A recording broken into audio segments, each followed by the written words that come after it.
फक्त सुखाची साखर ठेवून जोडली जन्माची नाती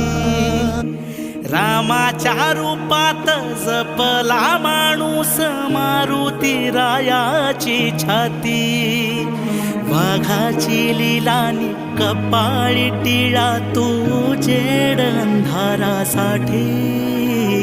भनक भीतीची नभती भवती आभाळ रे माझ्या पाठी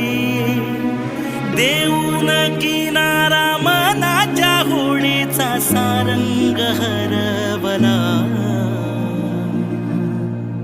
माझा